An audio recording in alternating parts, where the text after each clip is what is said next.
ഈശോ മിശിഹായ്ക്ക് സ്തുതിയായിരിക്കട്ടെ. ഉഹദാന liturgical quiz പഠന പരമ്പരയുടെ ഏറ്റവും അവസാനത്തെ എപ്പിസോഡിലേക്ക് എല്ലാവരെയും സ്വാഗതം ചെയ്യുന്നു. ഇന്ന് നമ്മൾ കാണാൻ പോകുന്നത് വിശുദ്ധ കുർബാനയിലെ സമാപന പ്രാർത്ഥനകളും ഹുത്താമയുമാണ്. കുർബാനയുടെ പൊതുക്രമത്തിൽ പരമ്പരാഗതമായി സാധാരണ ദിവസങ്ങൾക്കും ഞായറാഴ്ചകളിലും തിരുനാളുകളിലും പ്രത്യേകം സമാപന പ്രാർത്ഥനകളും ഹുത്താമയുമുണ്ട്.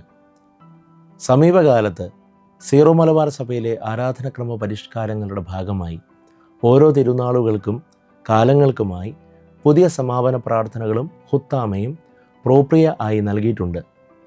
ഹുത്താമയ്ക്ക് മുൻപ് 2 പ്രാർത്ഥനകളാണുള്ളത്.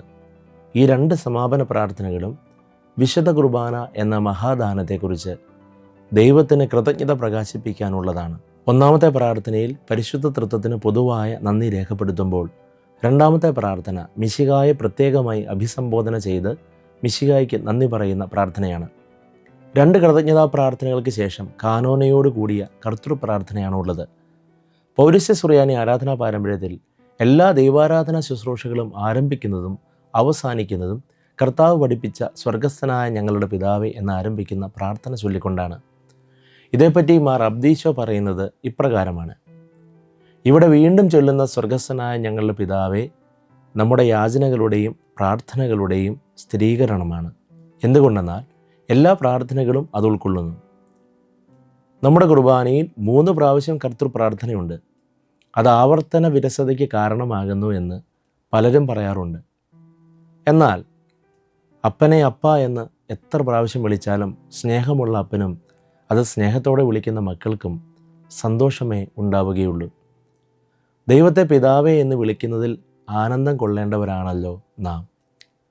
കർത്തൃപ്രാർത്ഥനയ്ക്ക് ശേഷമാണ് ഹുത്താമ. ഹുത്താമ എന്ന പദത്തിൻ്റെ അർത്ഥം മുദ്ര വയ്ക്കൽ എന്നാണ്. ഈ പ്രാർത്ഥനയോടുകൂടി വിശുദ്ധ കുർബാന ഔദ്യോഗികമായി അവസാനിക്കുന്നു. കാർമികൻ മദ്ബഹായുടെ കവാടത്തെങ്കിൽ വലതുവശത്ത്, അതായത് മദ്ബഹായിലേക്ക് നോക്കി നിൽക്കുന്നവരുടെ ഇടതുവശത്ത് അഴിക്കാലിങ്കൽ നിന്ന് ഹുത്താമ ചൊല്ലുന്നതാണ് പരമ്പരാഗത രീതി. ഞായറാഴ്ചകൾക്കും തിരുനാളുകൾക്കും സാധാരണ ദിവസങ്ങൾക്കുമായി പൊതുക്രമത്തിലും പ്രോപ്രിയയിലും വെവ്വേറെ ഹുത്താമകൾ നൽകിയിട്ടുണ്ട്. വിശുദ്ധ കുർബാനയിൽ പങ്കെടുത്തവർ തങ്ങളുടെ ജീവിതത്തിൽ കുർബാനയുടെ ഫലങ്ങൾ പുറപ്പെടുവിക്കട്ടെ എന്ന ആശംസയും പ്രാർത്ഥനയുമാണ് എല്ലാ ഹുത്താമകളുടെയും പൊതുസംഗ്രഹം. ഹുത്താമയുടെ അന്ത്യത്തിൽ കാർമികൻ ജനത്തെ സ്ലീവായുടെ അടയാളത്താൽ മുദ്ര വെച്ചുകൊണ്ട് ആശീർവദിക്കുന്നു.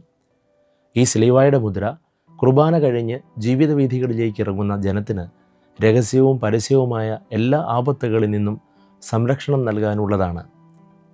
മാർ നർസായിയുടെ വീക്ഷണത്തിൽ വിശുദ്ധ കുർബാനയുടെ സമാപനം ഈശോയുടെ സ്വർഗാരോഹണത്തെ ദ്യോതിപ്പിക്കുന്നു.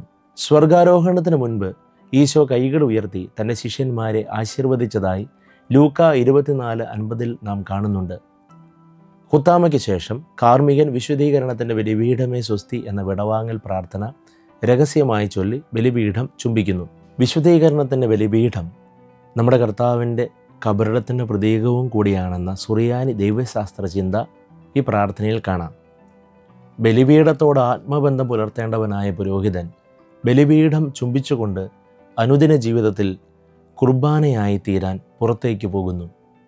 പ്രിയപ്പെട്ടവരെ, നമ്മൾ ഈ നാളുകളിലൊക്കെയും ഉഹദാന ലിറ്റർജിക്കൽ ക്വിസിന് ഒരുക്കമായി നമ്മുടെ ലിറ്റർജിയെപ്പറ്റിയും വളരെ പ്രത്യേകമായി വിശുദ്ധ കുർബാനയുടെ അർത്ഥതലങ്ങളെപ്പറ്റിയും പഠിച്ചു വരികയായിരുന്നല്ലോ. വിവിധ ക്ലാസ്സുകൾ എടുത്ത വൈദികരെ പ്രതിയും സർവോപരി പാലാരൂപതയുടെ ജൂബിലി വർഷത്തിൽ ഈ ലിറ്റർജിക്കൽ ക്വിസ് നടത്താൻ പ്രത്യേക താല്പര്യമെടുത്ത മാർ ജോസഫ് കല്ലറങ്ങാട്ട് പിതാവിനെ പ്രതിയും നമുക്ക് ദൈവത്തിന് നന്ദി പറയാം. ഇതിൻ്റെ വീഡിയോകൾ നമ്മളിലേക്ക് എത്തിച്ചത് ബഹുമാനപ്പെട്ട ജീമോൻ പനച്ചിക്കൽ കരോട്ടച്ചൻ്റെ നേതൃത്വത്തിൽ പാലാരൂപതയുടെ മീഡിയ കമ്മീഷൻ ആണെന്നത് നന്ദിയോടെ ഓർക്കുന്നു. ഈ ക്വിസിൽ പങ്കെടുക്കുന്ന എല്ലാവർക്കും ആശംസകൾ നേരുന്നു.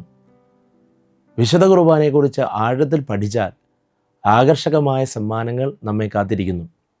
ഈ പഠനം നമ്മുടെ കുർബാന അർപ്പണത്തെ സജീവമാക്കുമ്പോൾ സ്വർഗത്തിലെ നിത്യസമ്മാനവും നമുക്ക് ലഭിക്കുമെന്ന് മറക്കാതിരിക്കാം.